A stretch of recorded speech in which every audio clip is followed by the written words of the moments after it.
Hello, everyone, and welcome to Nails and Beauty Talk. I am your host, Asia the Bird.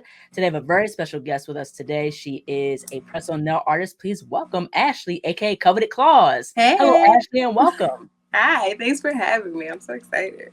Yes, absolutely. I want to go ahead and get started by asking where you're originally from and tell us about your upbringing. I am from born and raised Detroit, Michigan. I was raised. I was about to say like your typical person, but I guess everybody does have a different story. So like raised to Christian family, 2 parent household. My mom was the beauty guru of the Mhm. family, so she kind of set the standard for me in that way. We were raised in a household where like you strive for perfection in everything you did, and you did it right the first time.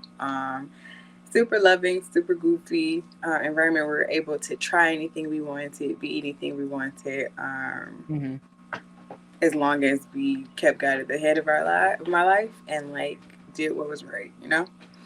Yeah, absolutely. Now, what was like your school experience like, in terms of like high school and things like that? This is one of those questions I looked at and I was like, how do I even want to answer this? Because high school, I wasn't one of those people who peaked in high school or let alone enjoyed high school. But from a fashion and nail perspective, it is when I started paying more attention to what I liked, what I didn't like. Mhm. I probably the only detentions I really got in high school were because of being out of dress code my junior and senior year because a color didn't match or an accessory was out of a color or my nails were too long or something like that. Right. Um, as a scholar student all throughout my schooling experience, I had full scholarships to go to any school I wanted to go to, and then Mm. I went to school for something my parents wanted me to go to school for, which was all things business. Hated it. Almost flunked out a couple times, but I needed that that background when I Mhm. went ahead and applied for the School of Fashion, and Right. I got my degree in fashion merchandising and business management. Yeah, it's really, really amazing. So you have your own business called Coveted Claws. So Yeah. how did that get started? Um, Interesting story. So, and a little bit of a long one, if you don't mind. My birthday was the day before Michigan shut down for the pandemic, right? Mm. And my my mom was a licensed cosmetologist. My oldest sister, who was 12 years older than me, was a licensed cosmetologist. So when I became of age, I was my sister's nail model. Like I Mhm. think from like 7th grade through my life, she did my nails. Mhm. I worked with her in salons, basically did like my co-op with her and everything to where I learned everything. Mhm. So I there has not been a day where a girl has not had her nails done for like my entire life. Right. Um, my sister started focusing more on hair, so I started trying out different salons. Mhm. And I was going to the salon that was down the street from my job at the time just because it was Mhm. easy. Like go Right. after work, go on lunch break, whatever the case. Mhm. I sat in that salon getting my birthday nails done because I was gonna go to Puerto Rico for Afro Nation that year. I was like, Mhm. I need to have like some bright nails, something fun that's gonna last. I got a Right. plain set. You remember when and I don't have long nails now, but whatever. Mhm. When you put your fingers together and you have like they show the butterfly, that was like the trend at the moment. I was like, I want Right. this, just give me a bright green color. I was in that salon for 5 hours. Mm. Just a simple fill in. Mhm. And one thing I had noticed, I was noticing I was developing contact dermatitis, but I didn't know what it was at the time. I was having Right. different allergic reactions to acrylic. But I'm like, beauty is pain. We'll figure it out. We'll keep it moving. Right. Um, the girl, long story short, she was having an issue with the acrylic. She wasn't communicating with me as like the problems she was having with doing my nails. And then when she put the Mhm. stones on, I was not paying attention. I was just ready to go at that point. We're like hour 3.5. She's Mhm. using Gorilla Glue, but not like a what do you call it? The ones that dry really quickly or anything like that. I don't know. Yeah, a quick dry, Or like super the glue. crazy glue version of it. She used Yeah. the version that expanded. So I'm sitting there. She has me sitting there with my hands in front of the fan, and the glue is not drying. She's like, I'm going to work on my other clients and I'm going to still work on you at the same time. And I'm watching them, and it's this like, it looks like mucus because, this is, I don't know if they had crazy glue by Gorilla Glue at that point, but it's like the original formula. And it's like this Mm. mucus looking substance, and it's turning yellow and white, and my stones are moving. And I'm like, okay, I paid like $120. And I was like, for a plain set with just 4 nails with stones. But I was like, something's got to give. Then the pandemic hit. I was not going to go without getting my nails done. So after like, I allowed my skin to heal, figured out I had, allergic reactions to acrylic and I couldn't get my nails done. I decided I had a dream about Tinkerbell nail sets. Remember when you're little kids and your mom would get you the little Tinkerbell set? I had a dream about it. And I was like, let me see if this is still a thing. Like, do they have press-ons for adults? So I started doing my Mhm. research, looking up everything. I think I ordered from like 12 different companies just to like see, because, there's different quality of things in the market. I was disappointed with everything I got. No shades to anybody, because I'm not saying anybody's names, but I was like, this is like, it's got to be better than this. And Right. I am I'm a type of person that if I can do it myself, I'm going to do it myself. Like, I'm not paying for somebody to do something that I can do and probably do better than them. So I was like, it just downloaded in me. I was like, I can do this. So I started doing the research Mhm. because I already had all of the training and Right. experience with everything nails. So I was like, let me look this up. Like, let me do this. I'm an artist already. So I'm like, Mhm. I can figure it out. And I started having the time of my life. And I really do believe in following God's calling for your life. And he was telling me, he was like, you can do this. I Mhm. want you to do this on a larger scale. And I was like, no, I'm not monetizing another one of my talents. Like, I just want to, let me do this for fun. Like, Mhm. I want to just do this for me. I want to look cute. I don't care about nobody else. And he kept convicting me, like, you're going to start this business. So to the point where I was like, okay, fine. So I did even more research on a deeper level about like Mhm. what kind of tips there are, because I had never been exposed to full cover tips before because Mhm. we were laying gel and acrylic. Mhm.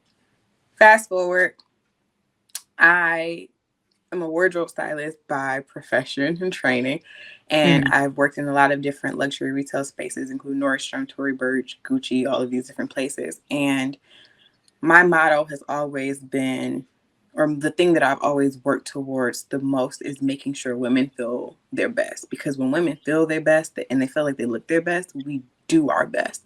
We can Right. conquer the world if we feel like we look good. That's always been my main objective in anything that I've done, is empowering women. And that didn't change when it came to nails, because I knew how I felt not having my nails done, just sitting in the house and looking at like this 2 inch gap for a fill in. I was like, I want to make all the women sitting at home, working at home, dealing with kids, not being able to get their hair done or take care of themselves, feel good. And Right. let me deliver some bomb nails to their house so they can at least have their nails done and regain a sense of themselves. And that's where we started. I know That's I talk a lot, a roundabout way, but I still get to the point at the end of it. Yeah, it's all good. Now, were there any obstacles in regards to you building your brand? There's still obstacles. um, and I think we'll touch on this a little bit later in one of your questions about like the nail industry. But I feel I come from the position of always being a student, because you don't know everything, you'll never know everything, and there's always going Mhm. to be more for you to learn. And Right. I'm not too prideful to ask for help and ask questions. So when I did get started, before I made that, put the brand out there, I was reaching out to people that I either knew was doing it, the companies that I ordered from that I liked the product that they actually sent me, Mhm. or some bigger brands, because I was in a part of a Black business community on Facebook, and they were big name press one businesses that were in there. So I reached out for help. Like, I don't want your business plan or like your how you go about things, but like just what would you wish somebody told you when you started? And I got nothing. No one wanted to help. No one wanted to talk to me, give me anything. I actually got blocked from quite a few pages.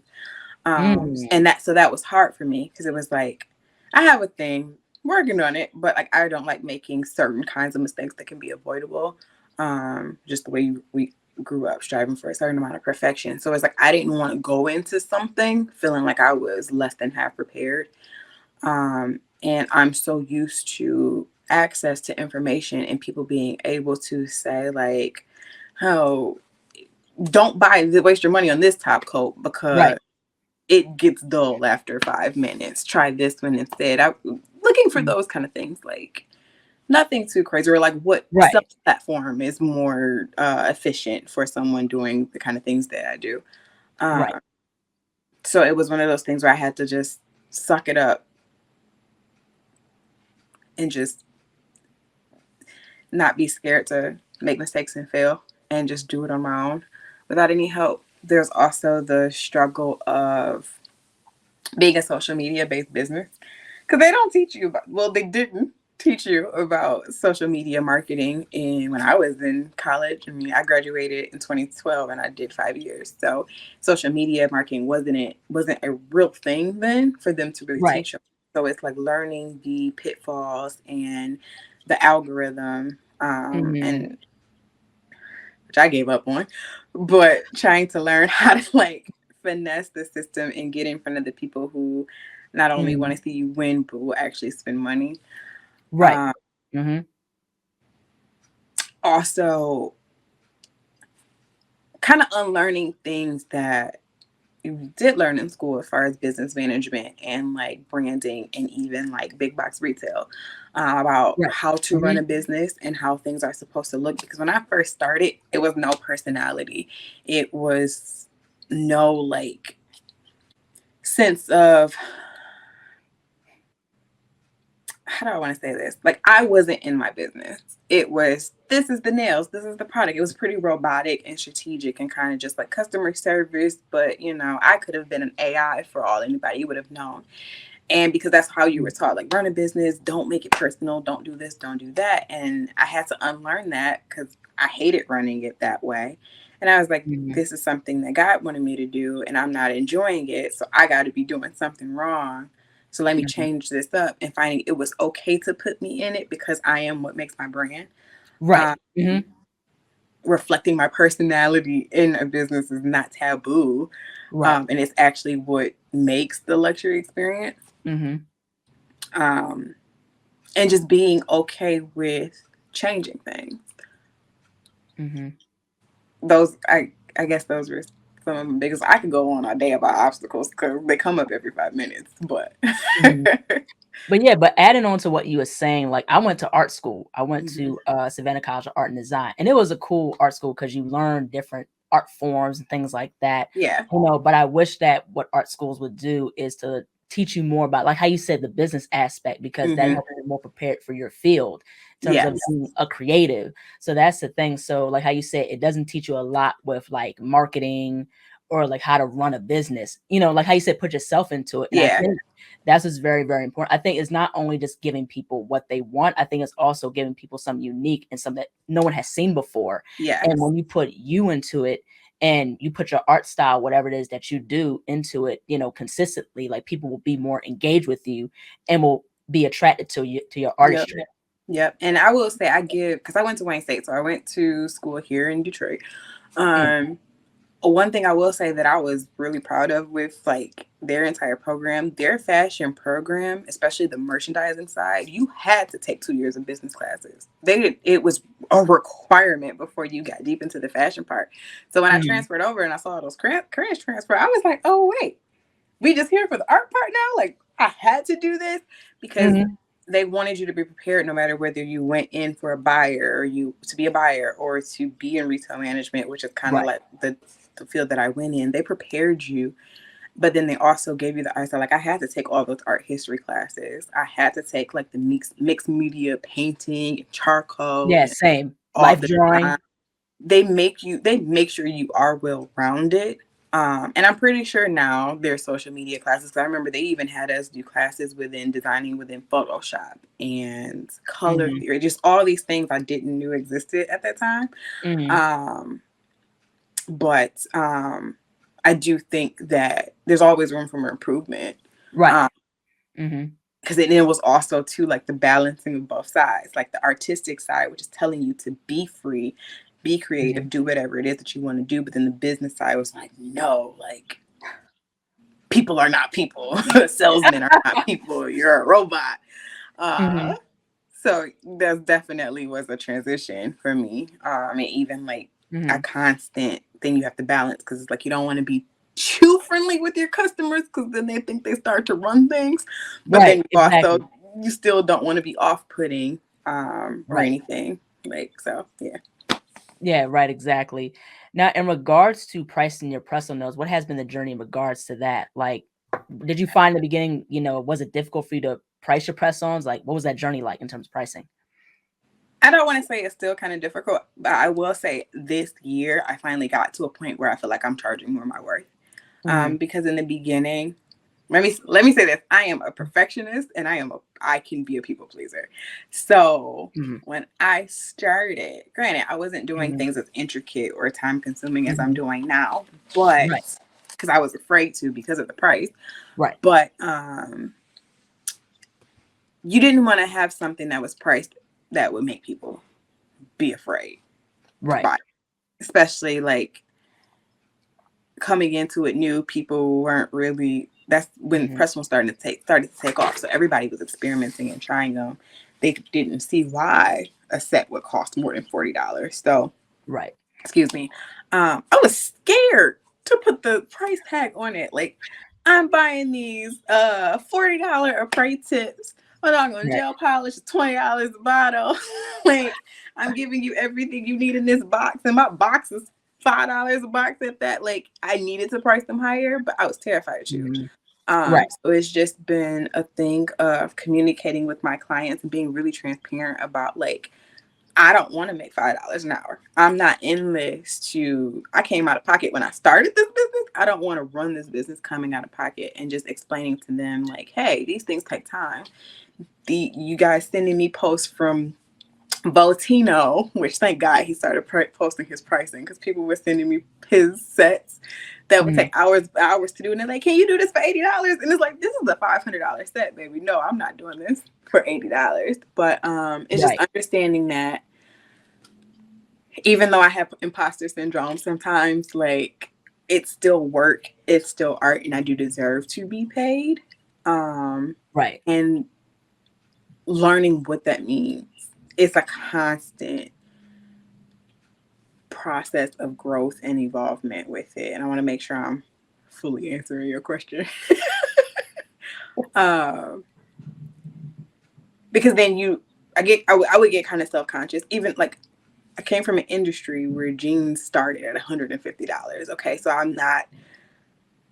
I know things cost quality or just for a name. So Mhm. it wasn't me being afraid of that. It was me more so like, is my work worth it? It was more Right. so an internal thing than me valuing the product. Mhm. Um, but I know it's working out, so I'm going to charge. I get kind of precautious, and I've just been Yeah.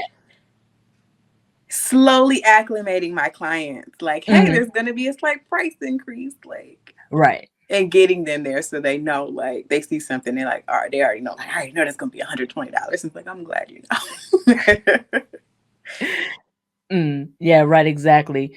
So I love like your different press on nail designs. I love like, how Thank you. intricate they are Thank and they're very 90s inspired. So in your you. perspective, what is your perspective on Black women's impact in fashion and in the nail industry? You know, I did that 90 because I try to theme each release. So I did that 90s Mhm. collection specifically because I felt like Black women don't get enough shine and recognition in this Agreed. industry. Black women don't get enough shine when it comes to what we have contributed to fashion, nails, everything aesthetic. Right. Um, I I'm pretty sure you know because I'm sure you've taken art history and like and history of costume and all of those things, when you really look back at it, from the moment that we stepped foot on this continent specifically, we have Black women, Black people in general, but especially Black women, have had to be resourceful, Mm-hmm. creative, and independent of whatever was going on in the world for the majority at the time, because we did not have access to the same thing they had access to, but we were Mm-hmm. still able to create something for our community, create standards for our community, whether they were beauty standards in food, within our homes, whatever the case may be, in work, all of those things, and be happy with it. So Right. Black women were given the garments nobody wanted, or the fabric that nobody wanted, the colors nobody wanted, and they still made fashion statements out of that. They wore the Right. colors on their nails that, because remember, at one point it was a taboo to wear red nails. You were a hoe or fast or Mm-hmm. lower class if you wore a red nail or a bright nail or a deep colored nail. Black women Mm-hmm. wear it and the world wears it. And I really truly do believe I think it's because not that we're happy with whatever we get, but we make lemonade out of lemons. Um, Right. and I think 70s, the 80s, and the 90s, everything you saw in mainstream media when it came to fashion, nail designs, hair, and makeup stemmed from the urban community. And it became mainstream. And I don't know why. We know why, but I don't know why. They don't want to acknowledge that. Um, we've had that kind of influence. I don't know if it's embarrassing that we've had that kind of influence on culture, but you look at the world today, you see these kids now walking down the street, they look like they're trying to duplicate something they saw a woman wearing on them living single. Like Mm-hmm. it Right. looks like what we grew up with our older cousins and siblings Mm-hmm. and parents from the 90s. And in the hood. Like the Mm-hmm. Cuban links was a Black people thing. Right. The long nails, the long intricate nails that you remember seeing from Detroit, New York, Houston, in those Black communities. It's not new. Mm-hmm. Kardashian didn't come up with it. Like it stemmed from us, and I think that we will Mm-hmm. forever have that impact on fashion, beauty, everything, because I think it really does boil down to, like I said, our creativity and our confidence. Because you see anybody wear something with confidence, you're like, dang, Mm-hmm. I like that. Where'd you get that from? I like how you wearing that. You might not be able to wear it like them, but because Right. they wore it so confidently or they did it so boldly, you admire it. And I just think that that speaks to the essence of a Black woman, to be honest. Mm-hmm. Yeah, absolutely. And that goes show with us as Black people, we're the trendsetters of the world. Mm-hmm. We've learned, like how you said, it takes something out of nothing and make it extraordinary. Mm-hmm. You know what I mean? And that's the thing. And everybody is heavily influenced by Black American culture. Yep.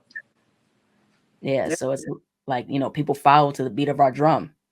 Yes. And then I think too, with us even getting back to our cultures, whether it's the islands and or Africa, and like even taking those fashion statements and those things that we might have lost with being placed here, is making even more, like, the world didn't hear of Afro beats and like those kind of things, or even most of them didn't even listen to Caribbean music up until probably the last 5 years.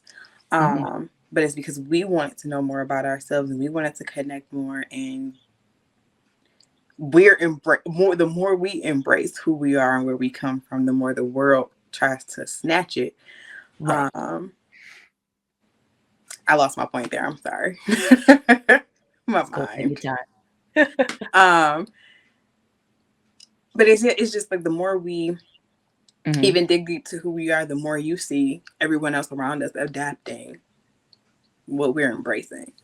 Right. And sometimes I feel like we get kind of caught up, like, no, you can't take this, you can't take this. And some people do try to jock everything that we put out there, but some people really just do want to like embrace and appreciate, the things that we put out there. So I want us to be more proud of other people, like trying to be like us as opposed to being offended, because they know it came from us. We know it came from us, and it's a sense of pride more so than being offended or angry as long as the appropriate um, credit is given, at least. I definitely think credibility is very, very important. Yes. Yeah, it's very, very important. So, in what ways has your branding evolved? And what will be some tips for new press on nail artists as far as packaging?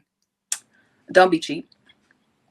It's not worth it to be cheap, especially if you have the word luxury in your Mhm. tagline or anything that alludes to there being a higher value or a higher cost to your brand. You can't afford to be cheap with your packaging. Most women buy something because of the box that it comes in or because it's packaged well. And if you, and this is no shade to any brands out there, but if you are saying, hey, this is a luxury brand, my sets are $150, $200, $300, and you're putting them in an eyelash container or a Ziploc bag and shipping them in a bubble mailer, that doesn't scream luxury. Mhm. Even if you want it to be that, make sure it is the best quality that you can give it. Protect your product as much as you possibly can. It'll pay off in the Mhm. long run. Because I know I did start using bubble mailers because it was affordable, right? And it was what I Mhm. saw everybody else doing. But especially at that point in the pandemic, you know how many packages I had to reimburse or remake the order because they were broken or somehow damaged in transit. We Mhm. know that the mail people, they do the best they can sometimes, but they don't necessarily care about our packages. Or I have had an incident. I have had a squirrel that loves to chew up my boxes right now. And when I shipped my sizing kits and bubble mailers. It will get inside the bubble mailer and chew up the nails. You don't want your product to be Mhm. affected, wasting your Mhm. time, depleting your resources because you took a cost saving measure that probably shouldn't have been a corner that was cut. Right. Um, Customers see the shipment and the actual however you package it before they see the actual product. You want to make sure that you make a good first impression no matter what it is that you put it in, and be consistent with it. As far as my own personal branding, I've always done pink and gold. It's always been that. Even when I had bubble mailers, it was pink and gold with the Coveted Claws stickers on it, so you knew what you were getting. You knew it was coming. I As soon as I started having issues with the bubble mailers, I quickly turned around and got like custom boxes. And I started off with these bright pink boxes, the same color as my logo, and it was funny because I would constantly get videos of people like videoing the mailman or going to the box and like, it's pink. I see my box. I know it's here. And so because I knew that was so well received, I was like, I have to stick with these boxes. Now the Right. content of the box changed. I made sure I started branding everything just because it's like I started looking back on my time in luxury retail, and I was like, Mhm. specifically when I was a personal stylist at Nordstrom, I was like, what Mhm. did we do when we packaged it up? Our orders for these clients. They spent $10,000. How did I take care of their merchandise? How did I make Right. them feel special to when they take these bags home, they get joy out of taking these things out of their bags and out of their wrappings and Mhm. acclimating them into their wardrobe. And I applied the same principle here. I treat Coveted Claws like a fashion brand because in my mind it is. Nails are fashion accessories. Right. So I've evolved from making my own stickers and using wax seals as opposed to just tape to close it. I Right. brand all of my little manicure set bags. They're called Glamicure bags, which I put all of the little things in, and it's pink and gold or black and gold. It can match Right. the packaging. Instead Mhm. of using the same little boxes or Ziploc baggies everyone uses that I used to use, I have these clear boxes now to where the focus is the product. And my Mhm. tagline is "Welcome to your new obsession." So you see the word obsession in gold everywhere. It's like I'm training you. You're gonna come back. Yeah. But just making sure everything that honestly, I probably worked on the packaging in the beginning more than I worked on the product because I really wanted to make an impact. Because I understand, Right. I like receiving gifts in the mail, so I want you to feel like you're receiving a gift, even though you pay for it every time you order. Mhm. So it's over the last 3 years, it's just been adding little details here and there to make the experience a little bit more personable Mhm. because I feel like that is again, a direct representation of me and my brand. Yeah, absolutely. I want to get into, because you mentioned that you were a stylist at Nordstrom. So what were some of the things that you learned during your time being at Nordstrom's? That people just want to feel special. You make somebody feel special, you make somebody feel seen and heard, that you can Right. pretty much like, you're tapping into the mind of the consumer. So I didn't just work with women, I work with men and kids as well. Obviously, women are the biggest spenders in the world. So I have more of them that come in for anything. I also learned more about my own like personal style, Hmm. and my eye, because when you're in a creative industry, you tend to compare yourself to how everybody else does things. And it's not even out of an insecurity or anything. It's a Hmm. natural thing. Like, oh, how did somebody else do it? Why is somebody else successful? Comparing styles and how you would look at something. Like, if you were to look at a fabric and I were to look at a fabric, we would see two completely different things. Um, Hmm. and I learned to be more confident in my eye and what I saw when I looked at it instead of worrying about somebody else. Right. Um, and with that came the confidence to, let me say this, as a personal stylist, you are your advertisement.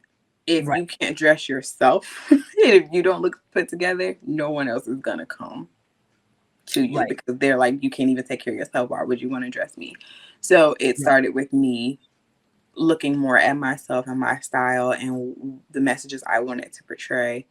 Hmm. And also, I'm a firm believer that every place that I work, God put me to learn something to take to my next step. Hmm. Nordstrom taught me a certain level of patience that I don't think I would have been able to learn anywhere else. Hmm. Working with people who, because at that time I was the only Black stylist on the team. I think I might have been the first Black stylist on the team, if I'm being honest. Hmm. And I was the youngest Hmm. stylist on the team. And I got the promotion after less than a year of being there when people have been waiting for years. Hmm. Um, so we do these blind appointments. People ask for a stylist. Manager assigns you someone. You do this interview over the phone where you don't get to see the person. Right. They come in. They're not expecting a 20-something-year-old Black woman uh, in designer urban wear or whatever I might have had on at the time, True Hmm. Religions with some Louboutins or something. Um, I had to learn how to not let my emotions show on my face as much, or not to break down and cry when an older woman were like, "You're not my stylist," turned around, walked away, and would call my manager and was like, "Don't, why would you assign me a Black woman to style me?" Like, people coming in not expecting you to know what you're talking about or to have any kind of experience to be worthy of them, and putting you down, or even the ones that actually want to like embarrass you in front of everyone and challenge you in front of dozens of people walking around the store taunting you, and being able to remain professional, being able to be patient and tolerable of a certain amount of disrespect while still making sure that I proved that I'm worthy of being there, worthy of having that position, of proving Hmm. why I got the position in the first place. It Hmm. taught me endurance. It taught me how to be resourceful. And it really, really taught me that I deserve to be in any place that I get to. It was both the best and the worst experience I probably ever had in my life. Hmm. And I wouldn't trade it for anything. Hmm. It taught me, because I feel like with my schooling, I was more than prepared for the opportunity and position. Like, I got the job in the first place in Hmm. order to graduate. Being promoted wasn't something that I expected. It was the trials that came with it that really shaped who I am and how I go about everything. Now, what would you say are some of the things that people don't consider when starting a press on nail business? And what would you say would be like misconceptions, possibly? From the people who've reached out to me asking me for help. I feel like the biggest Mhm. misconception is that running a press on nail business is just a huge money grab. Because baby, it is not. Like it can be, Mhm. and it's definitely lucrative, but you don't just start making money when you activate the account. You There's a lot of building that you have to do, and Right. there's a lot of a certain level of perfection that people will pick apart. I remember my first ad on Facebook, it was just a stop motion photo of me basically like saying like come here, and like because the caption said it all, but it was like 3 pictures of me with my finger saying come here. I had these women.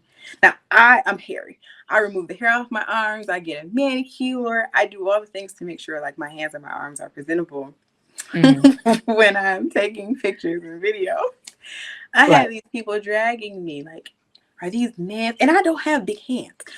Are these man's hands and why are they so hairy? You need to exfoliate. And stiletto. Nobody would wear stilettos. Nobody prepared me for the level of criticism I was going to get right off the bat.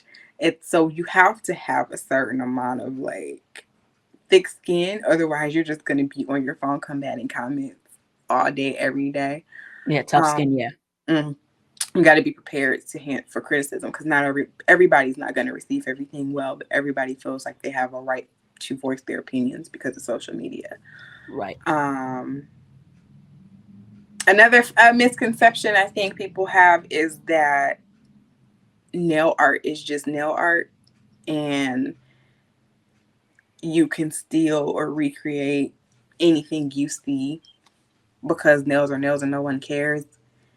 Which even I didn't realize it to the extent until I started doing it myself. Like this is real life art. Like Right. if it's just it same thing as somebody buying a painting and putting it on the wall, you're buying art and putting it on your fingers. You can't steal Right. something that's someone else's.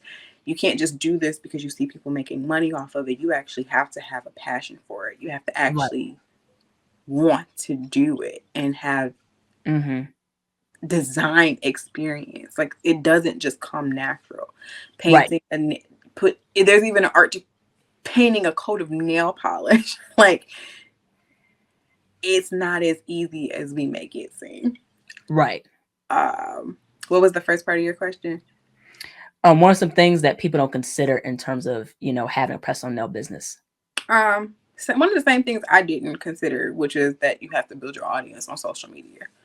Mhm. Um, to even get your things off there or find your target audience. Mhm.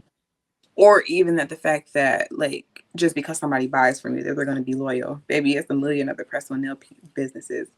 People are not just going to automatically be loyal just because they bought from you once. You have to make them be loyal. What are some like your favorite proxies for like nail art? Ooh, I love Tracy Nails polish. The formula is immaculate. I hate that she doesn't release regularly, so like I'll be out of colors, but I'm like, oh my god, I need more. But I love her polish because Mhm. it's a thicker consistency and really pigmented without being hard to cure. So I can do Right. all of my nail art without worrying about it running. I love Koopa's non-white top coat. The junk is just chef kiss. To me, it's the best top coat on the market. Right. Um, I don't have a specific brand for this, but I'm learning one of my favorite nail tools is a really, really, really thin 25 millimeter nail art brush. It's just something about it with creating stuff and like being able to do all of my Mhm. abstract lines and swirls. Yeah, It's doing the just, strokes, yeah. it has me going. Yeah, that's really cool. Like, yeah, I like, fine detail brushes and like the gels and, Mhm. especially like the 3D gels. Those are really fun to work with. Oh yeah, and then it's like not all products are created equally. So it's like I might buy 5 different brushes at the same time, and they're all completely different. Whether they're made from some different kind of hair or Mhm. Yeah, yeah, right, exactly. it's like a science down to finding the right product. I Mhm. also love Valentino gel. I started off using eye gel because it was Mhm. accessible. They had their 60% off sale. It's still good, but Valentino I find like has like some of the best polishes out there. Like if you don't want to like pay for Mm-hmm. Tracy's polish, Valentino probably would be like my next go-to. Mm-hmm. Yeah. Modelins has a very good non-white top coat as well. Overall. That's actually on my list to try. Thank you for reminding me of that. I'm gonna order that when we're done. Yeah. You can find on Amazon. Yep. So I want to switch gears and talk about the nail industry. So, in your perspective, as far as the nail industry, what are some things you like about the nail industry, but also what are some things that the nail industry is missing or could improve on? This is gonna be a twofer. Um, Mm-hmm. for my answer for both of them, what I would say is the community. I didn't have the best experience starting out, like I talked about earlier, with reaching out Mm-hmm. to people and trying to get that sense of community and like learning from my peers. But unfortunately and fortunately, because of all of the things that transpired on threads, that has started to give me some recognition from my peers and helped me build this community that I have. I'm finding the most beautiful people that I've ever come across in my life. Like people that probably would have never noticed me before on a regular day are the Mm-hmm. people who I can ask like random questions like, hey, do you know where I can find some army colored stones, and not gatekeeping and being able Right. to just be like, oh yeah, girl, here, this is where I got mine. Whereas in the Mm-hmm. beginning or even last year, asking someone a question was a punishable offense by death. It seems like no one, the people that I was around or was trying to like buddy up with, didn't even want to tell you what kind of top coat they used or Mm-hmm. nail forms or anything like that. So I love the girls that are truly in it and for like the artistry of it, and don't believe in, because I don't believe in competition. I feel like there's, even if there are 5 million nail artists in one area, there are customers for all of us. Like Mm-hmm. we don't always all share the same target market. They might overlap, but some reason why someone would come to me, they would go to you for a different reason. So I don't care about sharing my resources and my knowledge and things like that, because Mm-hmm. even if we do the exact same thing, you're still not going to do it like me, and I'm not going to do it like you. So I Mm-hmm. thought the competitiveness within the nail community is ridiculous to me. Mm-hmm. But the level of companionship and camaraderie and support in it at the same time is beautiful. It's like a really thick line down the middle between the two sides that I feel like we could do Mm-hmm. definitely work on being more together. Another thing I think that the Mm-hmm. community really needs to work on, I think that's been fair to shed more of a light on, is the amount of racism and discrimination amongst nail artists. Mm-hmm. Um, Especially directed towards Black women. There's Right. no reason why, whether you're Asian, white, Indian, Latino, no matter what you are, I don't think that there should be any discrimination towards anyone, especially a Mm-hmm. Black woman, because as I said before, without us not only in the industry, but wearing these nails and being these trendsetters, we wouldn't have the jobs and the positions and the places that we have. Mm-hmm. There's no need to be so hateful.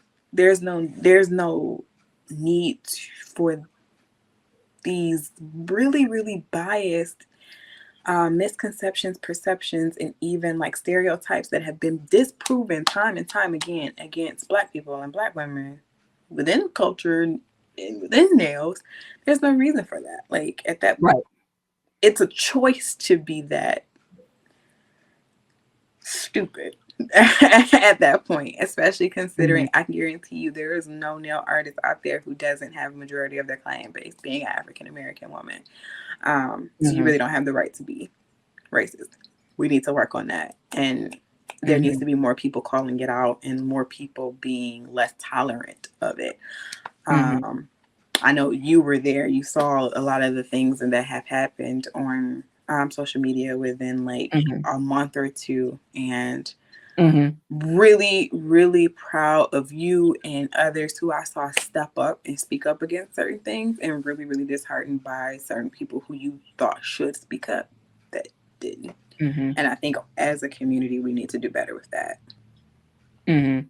Yeah, absolutely. And that's why I made that panel discussion the previous week, because I thought that was a much needed conversation. It was. I definitely believe that, I think competition, first off, let me say this: competition is healthy, in terms of, building your artistry, in terms of, elevating, what you do in terms of nails. But I think also too, it goes into the reality that Black women, or Black people in general, in any industry, have to work 3 to 5 times harder than anybody else. That's Mm-hmm. always going to be the reality. Mm-hmm. You know what I mean? And that's something that other people, non-Black people, don't understand. You know what I mean? Yep. And so definitely I do believe that Black women deserve a lot more credibility in this nail industry, especially, Yeah. people like Bernadette Thompson, who, did the money nails and stuff like that. Yeah. I Yeah. believe she needs to have more credit, and ownership Definitely. in the game. Absolutely agree with all of that. And kudos to you. You were like one of the best kept secrets in this, because if I would have known about you sooner, I would have tapped into a lot of your panel discussions and these interviews you've been doing sooner, because I really respect them. Um, but that discussion as well shed a light on a lot of things. Like, even because, not that I had a similar experience, but, and excuse me, her name is evading the top of my mind right now. But when you had that discussion, she was mentioning how she wanted to get started in the nail industry, and she was told that she wouldn't have customers because she's Black. Yeah, Tanika. Yes. When she said that, and it's like, there was no shock. I wasn't surprised at all, Mhm. because things like that have been said so many times. Even when I was going to an Asian salon, I remember, and she was my girl, the girl who owned the salon, the one who I went to, and she joked when I was telling, because she asked me like, "Oh, where did you go get your nails?" And I'm like, "Oh, my sister had did them for me. She had time, blah blah blah." And she Mhm. was just like, "You're," and she joked. She was like, "Your sister's Black," and I'm like, "I'm like, I'm Black, so yes, my sister's Black." And she's like, Mhm. "Oh, I'm surprised she was able to do nails this good. Like, how did she do this design?" And I'm just kind of like, "What do you mean you're surprised?" Like, it's like, Mhm. I'm starting to throw out the term microaggression, because at this point, I don't think there is a such thing as microaggression. Like, it's an aggression or macroaggression. There's nothing small about it at this point, because we're all educated enough to know what we're saying and what we're doing. And it's Mhm. just the implication that a Black woman can't create or can't do something at a superior level or even a Right. mid level, because it's not like, some of this stuff is not hard to conceptualize or to Mhm. put onto a nail. So it is like the idea that we can't be on that level as some Right. of these Asian creators or Asian shop owners, because we're Black.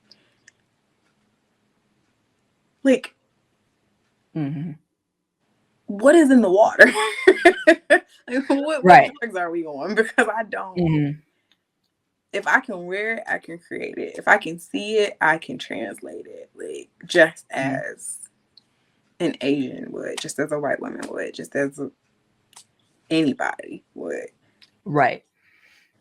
Yeah, and I think another thing too is also, I'm glad that other net are speaking about the importance of credibility, because Mm-hmm. I had an interview with Dapper Dan Acrylics, and Okay. she was talking about, like, how bigger artists take from smaller nail artists, you know what I mean, in terms of like nail inspiration. So I'm glad that more nail artists are speaking out about that as well. I know this is not on the list of interview questions, but since you mentioned that, I have a story time. Mhm. So, going back to previous questions, I was part of a Black entrepreneurship community on Facebook, Mhm. and there was the owner or part owner of a very well known press on nail business in there, bragging about, how much money they made in the month of May. It was May 2020, um, right before I had officially launched, because I launched June 11th. So it was the beginning of June. he was posting like screenshots of like, you know, their Shopify store and what they did, and like, if you need help, come and talk to me. I can help you because we can get here. And it was like $200,000 in a month. That is a lot of money for pressing on nails. Like, I was impressed. So I'm like, you know, he said it's an open door policy. Reach out, talk to him. I reached out and I talked to him. He ripped me a new one. Broke me down to, I didn't even want to launch my store. I was just kind of like, I don't want anything to do with this. He tore apart my creativity, told me I wasn't good enough. But then at the same time, it's like, if you want to work up under me, the girls that I have running this can train you, and you can just be a part of our empire, and you could be making this because you're not going to see this amount with what we're doing. Right. I took his information, took his as much as I could from what he was saying, politely declined, kept it moving. Fast forward, I realized that I had been blocked. My personal pages had been blocked from that page going forward. And I didn't realize it because I was following them. They're one of those companies I ordered from when I was getting started. Didn't think anything of it until I started seeing things that I was like on my Coveted Claws page. I was like, oh, that did a customer post that? Wait, that's not mine. At this point, I had like 1,200 followers, like something like not significant when you have 120,000. Like, I was just kind of like, oh, interesting. Like, that looks just like mine. That also looks just like mine. That also looks just like mine, to the point where I came out with my closets, which they're spelled claws, you know. I get so giddy about this. So corny. But no, I came out with my closet in 2021. And the special thing about it is just I just put the personal touches on it, right? Like, I take my logo and I put whatever name they want in place of Coveted Claws, and I brand it. Got them out there. Me and I call him my creative director because he takes all my pictures. This is my ex-boyfriend. We did all of these promo things for it, put it out there. And next thing I'm seeing, the same brand is selling the same thing, cheaper version all of a sudden. I'm just like, okay. All right, hold on. I had to block them. I was contacting friends who are lawyers, like, what can I do? And I didn't have them trademarked or copywritten or anything like that. So it's kind of like, you know, whatever. And then the girl, who I don't know if she's the main nail artist or if she was part owner of it with him, reaches out to me because I had made a public story. I'm very open on my stories with my people. That's the stories on my place. I talk to my clients and my customers all the time when they're, and I had made comments about being frustrated about, like, you know, seeing content and imagery and designs and concepts that were duplicated. Because sometimes things can be kind of vague. You're like, did they get that from me? Did they not? But then sometimes it's like, there's no way you didn't. Because before I put that closet out there, I searched to see if anybody was doing it. You weren't doing it. Other people weren't doing it that way. I know you got it from me. And they had a track record at this point. The sad thing about it was I couldn't do much about it. And I was scared at that point to pick a fight with them. Especially since I had the girl messaging me like, how are you threatening us for stealing? And it's like, baby, I never mentioned your name. I didn't even know your name or have never seen your face, knew your personal page or anything. You reached out to me at this point, and that's just out of guilt. But it's like, I do feel like sometimes bigger artists, because we have less than 5,000, 10,000 followers, they feel like, oh, they're not going to see it, or they're not going to care, or I can do better with this because I'm me and I have this name. But it's like, you started somewhere too. How would you feel if somebody that was running it at that time took from you when you first started? Like, it's just, I feel like sometimes the bigger some of these nail artists get, the more desensitized they get to the process, the struggle, and the creative journey that we have to go through. And I would never sit in an instance where I'm not speaking up ever again, because sometimes I really do regret not, like, taking whatever actions I possibly could have taken against that company at that time, instead of just blocking them, because clearly they could still get to me. But that definitely, that's not something I stand for at all. Mm. I don't And stand for it at all. the whole thing with, taking content, it's happened to some nail artists, and some nail artists have complained like, yo, like this person or this page just took my content, things like that. So it's definitely a problem. Definitely a I problem. see the editorial nail speak out on it a lot. Yeah, Gracie J. Yeah, because I've seen her speak out on with her sizing technique, or it was something else where I just felt like every time I was scrolling, I would see this long caption with her like, these are my receipts. I created this. You can use it, but give me credit. And people not speaking back to her because it's like, what, she's claiming her work. Like, why are you not? Where's the issue with saying, oh yeah, you did create this, and just putting her tagline in? Because that's another thing. Smaller artists, bigger artists, whoever you are, nothing is going to be taken away from you by adding somebody and Right. saying inspo from. That's all anybody really wants at the end of the day. Even Right. if it's the smallest little inspiration, like you saw something but created something completely different, like what's the wrong with adding it? Shoot, the nails I was about to put on today were inspired by Ann Nails. She did, I'll show you. She did this design earlier this summer, and I was like, oh my God, those are so pretty. I'm going to make them for me. I changed it a little bit. Like I changed some of the colors and maybe like how the embellishments. And some of my customers wanted them because I made them for me. So I put them up for sale. But when I post them, Right. she's getting the credit for it. And I'm going to explain like why I was inspired by it. It does not take anything away from the fact that I did it. I executed a design. No one cares that you were inspired by somebody else. Like, give somebody their doggone credit. Yeah, right, exactly. Yeah, that's absolutely important. Credibility is totally important. Absolutely.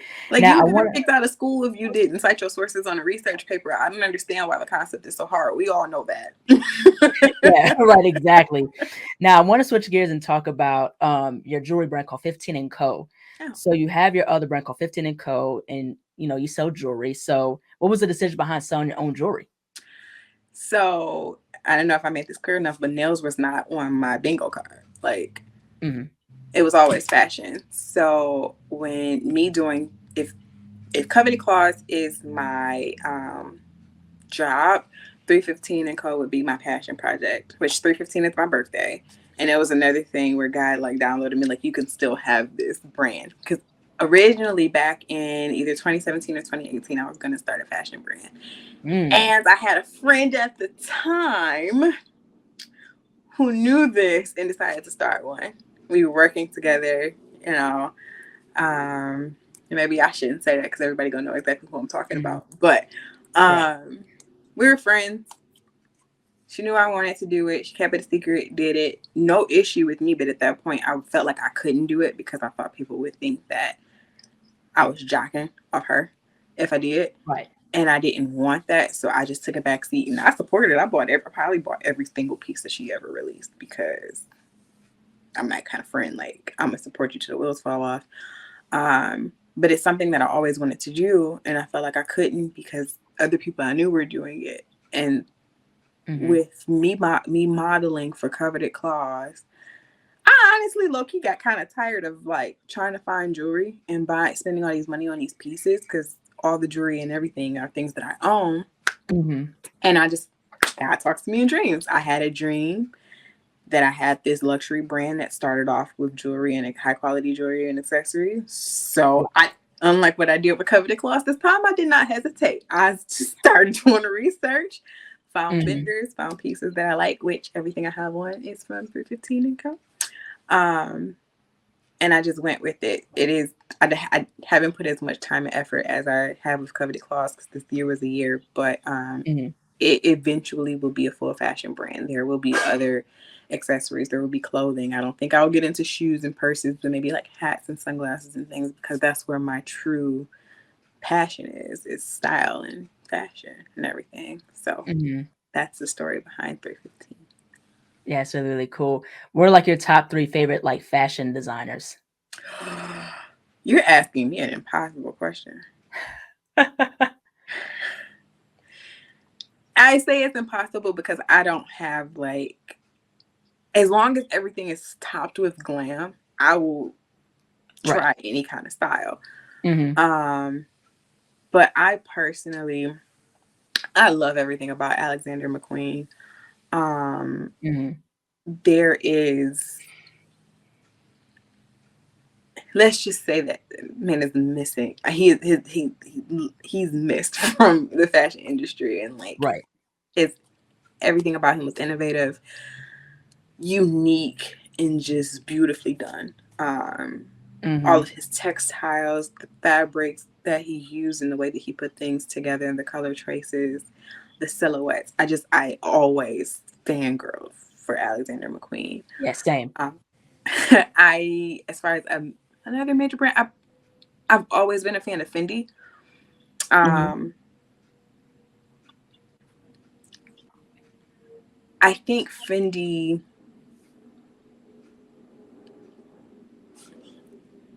One thing I've appreciated about Fendi is the fact that it's almost like they never gave up, even when they kind of like took a back seat to like Louis Vuitton and Gucci and all these other like monograms companies.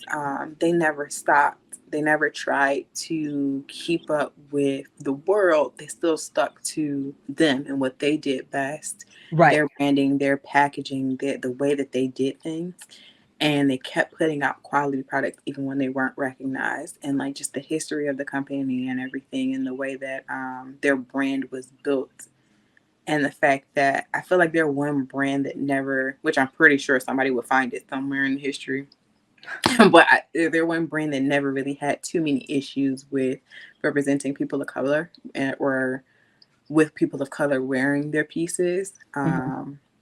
And I always like that, because there's too many times than not you'll hear about a luxury fashion brand don't like black people, or won't use a black model or something like that. Mm-hmm. So I've always respected them, and then they just got really cute stuff. Like I just really love them. I'm having a hard time picking a third because you asked me an impossible question. So I'm gonna leave it at those two for now. Okay. Yeah, that's cool. Yeah, I'm a big fan of like Alexander McQueen's work and how, cool and out the box it was, you know what I'm Mm-hmm. saying? Also too, like, not only Alexander McQueen, but also Terry Mugler, Oh yeah, his work in the late 90s yes, is so immaculate. And also, I would say my third is Zahir Murad, and he does a lot of like gowns and yeah. See, that's it's so hard. It's like you can pick. I feel like if you break it down into categories, like okay, streetwear, or like abstract designs, or gowns, or like shoe designer, I'll be able to like break it up better in subcategories. right. Uh, but no, those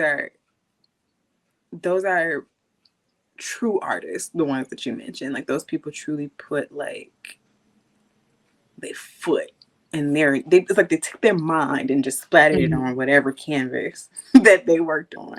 It's like the perfect example of like a painter meets a textile designer. Like I mhm. could talk about this topic forever. I love fashion.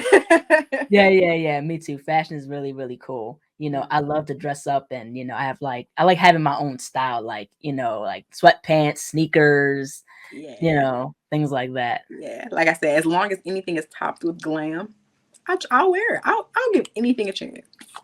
Mm. Now, how would you describe your fashion style? When I saw this question on the list, I was like, I don't know. I don't. It really just Right. depends on like a mood. Like as long, Mhm. again, it goes back to like my motto with styling. Like as long as I feel good and I feel like I look my best, and like I said, Mhm. as long as I can top it with glam. Like I said, Right. I can wear sweatpants and a t-shirt, but if I could put on heels, some kind of dope like embellishment jacket, I can have my nails, I can have all my jewelry dripping from head to toe, Mhm. I would be perfectly fine. I would wear every piece of something from Target as long as I can like deck it out and glam it up. Mhm. I'm such a fan of different like concepts and the way things that, and just really, really nice pieces. Mhm. But I will say in this particular phase in life, I am very amazed and try to duplicate Asian street style. Mm-hmm. They have some of the best like styling I have seen in a very long time. So that is like where I'm at right now. Next week it might be different, but for right now, this year at least, Asian street style is how I would describe my style. Mm-hmm. Now, if you had a top 5 list of your favorite nail artists, who would they be and why? Ooh, that's another question I looked at. I forgot about this one. My list has drastically changed from when I first started to now, partially because I've gotten to know these people. And I'm a people person, so I'm more so a fan of if you can be a nice person and still do and be good at what you do, as opposed to just Mm-hmm. only looking at your work. Right. And with in light of a lot of things that have happened, some of my favorite artists are no longer my favorite artists. So my list are going to be of 5 women that I personally have connected with that either I always followed or I just found out about. Mm-hmm. Um, Cover Baddie Nails. She was the first Black woman that I connected with that was nice to me. And I respect her ability to be so like perfect. She's she's perfected her gel overlay technique and the way that her nails look. Right. I respect her technique. I respect how she does things. She does not put out a million designs, but everything she puts out is just perfect. And she's like, I love to hype her up. She hypes me up. She's just, I love her. I appreciate her. Um, I've always followed Tiny, Nails Pressed by Tiny. Yeah, Tiny Luxury. Yes, I've always followed her. I've always been a fan of her, but I've recently gotten to know her because of Threads and because she wants to come on my birthday trip to Cuba and she does not know it yet, but she's about to be my new best friend. But I've always been like, yes, you heard it here first. She's gonna be my new best friend. But I've always respected her artistry, and even on my personal page, I followed her pages, just like the aesthetic and what she puts out has always just been visually intriguing to me. And like Mm-hmm. I said, on top of it, she's dope. Like I like her. Mm-hmm. Um, Another one. Now this one hasn't changed. This is from my old list and my new list. Yoli Dime Nails. She Mm-hmm. was one of the first people that I reached out to on those long list of no's who was just kind to me. And I don't even think I asked her a question about anything. I think I was just like, you know how you tapping through stories and you commenting on stories and like hyping something up, and she just had a conversation with me and I had Right. took her classes just because I was curious and like wanted to develop certain techniques, Mm-hmm. and it led to me taking all her classes just because she was kind. Right. Because there's a lot of mean girls in the nail industry, and she's perfected the art of translating geodes and crystals to nails and Mm-hmm. define these techniques, and was so willing to teach people for free and Right. develop classes out of them. And again, I'm a forever student, so even if I understood a concept, I love sitting there and learning it, and I love that she's building her brand. She's a sweet woman. She could be doing a million things when you message her, and she's gonna message you back as soon as she possibly can with Mm-hmm. the answer to any question you have. And I really appreciate that about her. I'm Mm-hmm. gonna list these last two together because I kind of started talking to them at the same time. I've both been following both of them at the same time, but they are like two peas in a pod to me, and that is Holly with the Good Nails and Nails by Cookie. I love Mm-hmm. them. They are like, I was just messing. The one I asked about army colored stones was Cookie. The other day I Mm-hmm. asked her about them, and she found them for me and sent them to me. Mm-hmm. Um, they're some of the first people I saw that I was connected with that spoke up against like discriminatory remarks and racism. And for them to, I know Cookie um, isn't white, but I know like for them to speak up on behalf of another Black woman not being Black unfortunately is a rare occurrence. We Mm-hmm. don't see a lot of like white women or non-black women speaking up for other black women. Right. Um, Mm-hmm. but that was the thing that drew me to them more and intrigued me into getting to know who they were outside of just being press on nail artists. Mm-hmm. Um, and then before I could even really say anything, they followed me and started hyping me up and like asking me about me. And I was like, oh, wait, you interested in little old me? I only got like 3,000 some odd followers. You in the big leagues. Like, you want to be my friend? And we have this group chat and we talk. And like, it's half the time not even about nails, but it's just, I was able to somehow miraculously just build this little community that includes these women who have like entered my life in different phases and have been, whether they realize it or not, some form of support and just been Mm-hmm. kind. Sometimes all you need is Right. somebody to just be nice to you. Because Right. industry is not easy. Um, Yeah. and for me in particular, this past year has been one of the hardest years of my life. And to Mm-hmm. connect with people who are just genuine girls, and just want to see everybody win. Right. That's why they are on my top 5. Mm-hmm. No changings. Not gonna do any honorable mentions. Those are the ones that come to mind, and I rock with them real bad. Yeah, so they're really cool. Yeah, all of them are very, very talented. They're all very, hmm very cool. And all very different. Like all of them have Yeah. very different styles that just kind of, Mm-hmm. every time one of them posts something, I'm like, dang, how did your mind work? Like, it's dope. Like, I love that. Iron sharpens iron. Like, it sparked more creativity in me, especially knowing, like, hey, these are good people behind it. Like, Right. Mm-hmm. so yeah. Yeah, right, exactly. Last but not least, where can people find you on social media and how can people support you and your business? Ooh. I mean, you can always spend money, but I'm really, I'm really trying to build my brand. So following, Mm-hmm. sharing, engaging with me makes my day because Mm-hmm. Instagram hates me. So at Coveted Claws, at 315 and Co, which everything is always tagged and linked. My personal page is out there too, but I'm not gonna put that out there for y'all to. If you find it, you find it. It's public, whatever. But also like the websites are also 315andco.com and covetedclaws.com. Pretty Mm-hmm. straightforward. Mm. Well, thank you so much, Ashley, for jumping onto the show. Your work is absolutely great. I discovered you on Threads, and your work is really, really cool.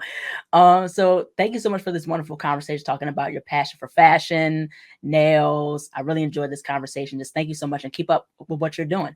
Thank you. You know what? I actually, if you don't mind, I do have a question for you. And I might have missed it because you're a new acquaintance with me. So just humor me. Why do you give us this platform? Why do you do what you do? Because I was Mm. super excited when I started when I started following you and I started seeing what you were doing, and the fact that you didn't discriminate between like race or ethnicity or like style of work or even following. Mm. Um, you're here for everybody. And I respect that. I appreciate that. And I love that about you. And I love your background and the stories that you've told about yourself and the work that you've put out there. What made you take this route to have this platform that you give fellow artists? So to answer your question, so like my dad encouraged me to do a podcast. So this is back in the fall of 2020. So I started, getting into doing my own podcast, Nails and Beauty Talk. This is the podcast. But the more I did it, I wanted to highlight other people. I wanted to really highlight people from all walks of life. Whether it was, people had an interest in art, fashion, NFTs, Web3, nails, the nail industry. So that was really my goal, was also to highlight other people, but also develop a community, and highlight other voices. So when I did this podcast, and over time I understood that it was bigger than me and I wanted to make a difference. So that's why I started my podcast. I love that. Keep it going because this is gold. Like I said, and it definitely, I feel like, is enriching the nail community, empowering us, and then also, like I said, giving voice to fellow Black artists. Um, Mm. I love it, girl. I'm here for you. I'm a fan. Yeah, well, thank you so much. Thank you for having me. Yeah, thank you. Absolutely. Hello, everybody. Thank you all so much for watching. Please like, comment, share, and subscribe to the channel. Be sure to click the bell for notifications. Also, follow me on my social media platforms and visit my website, ASIATHABIRD.com, and be on the lookout for more interviews to come very soon. Take care, stay healthy, and stay beautiful. Bye-bye.